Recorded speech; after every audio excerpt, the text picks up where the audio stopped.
It is my immense pleasure to welcome you all to this launch of this particularly special showpiece event and summer tour.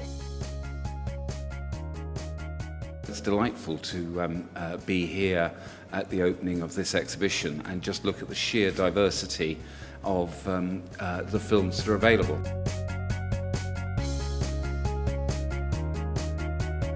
With great pleasure, I can now welcome you to state-of-the-art cinema!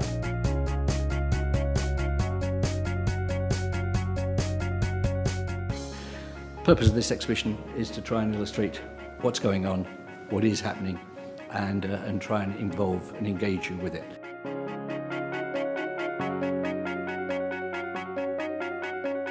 It's exciting that London, where I would come to see films all the time, is still very much the hub of things.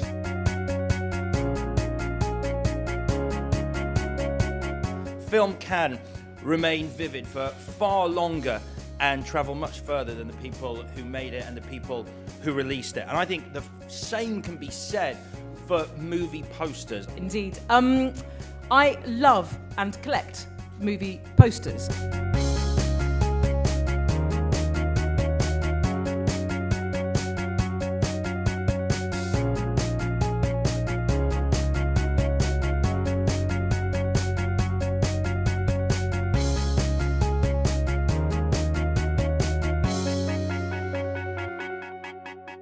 This exhibition is a showcase for the very latest montages, designs and photography that will accompany a fantastic summer that is 2013 at the movies, and it includes a spectrum of examples from all around the world. Now, state-of-the-art cinema will be on show around London for the next 3 weeks between right now and early August, each time in a different location. But tonight, we are here to celebrate its premiere.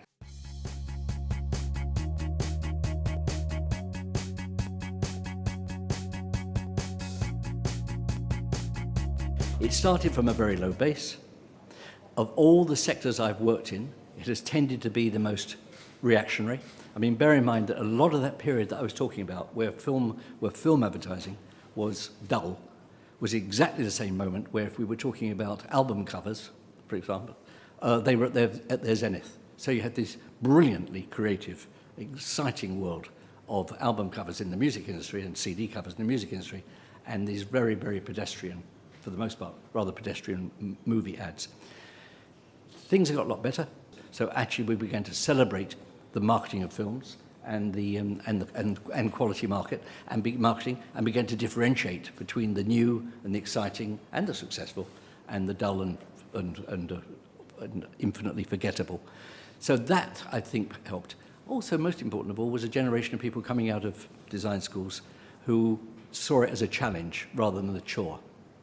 I think it's fair to say that 20 years ago, if you went and worked for an ad agency or publicity company and you were given a film account, you might have been excited for about 30 seconds, like we were with British Lion, but you very, very quickly became disillusioned by the very limited range of options that you were being offered. I think that has changed. I think digital world's changed it. I think the media buying world has changed it, and things are significantly better.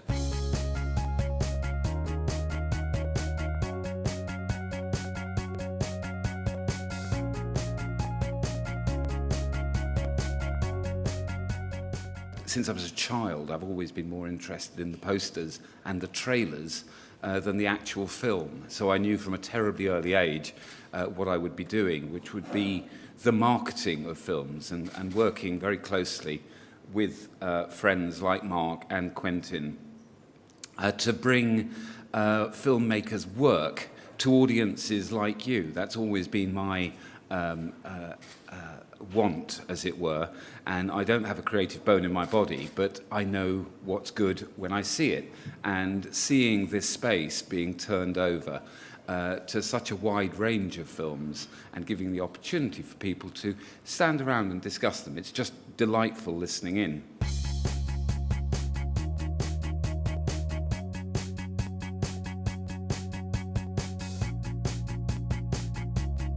I think the first time I really managed to author my own sense of taste was through film posters. I was about 28 and going out with someone who was very into chairs as you are, obsessed with chairs. We went to the High Wycombe Chair Museum, which is a lovely place. And good, you've been. Extraordinary museum, that one. Chairs everywhere. Genuinely, it says on the programme, seating not available. Extraordinary. But there was one particular chair she was very interested in. And my eye was drawn when I looked at this sort of booklet, not to the chair itself, but to the movie poster above it. And it was, I remember it very clearly, a playbill that was issued in 1964, I think. It was bright green. It had Alfred Hitchcock's face on it. And it was a playbill for the California release of The Birds. And it was in Spanish, and it said, "Here come the birds." And from that moment on, I was absolutely hooked by movie posters. I started a small collection. I began with Saul Bass, what little I could afford. He remains eminently collectible and extraordinarily expensive. And I started to understand the sort of spoddy nomenclature of collecting film posters. I understood about 1 sheets and 3 sheets and A and B versions and playbills and lobby cards. And that is one of the main reasons I didn't actually form an adult human relationship until I was about 39 years old. So it's a particular joy to be here. Now, today we are celebrating the film posters of tomorrow. We're also celebrating the fact that those film posters have gone from things that you'd only see at the front of your cinema to things that are eminently collectible and you'll spot in the most normal of sort of everyday households.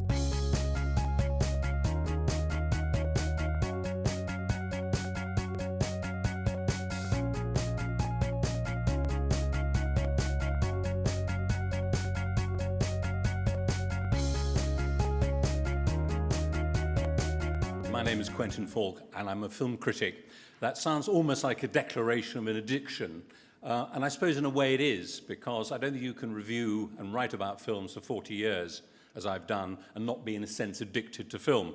And funnily enough, seeing these posters around the walls fills me with a kind of excitement about what might be.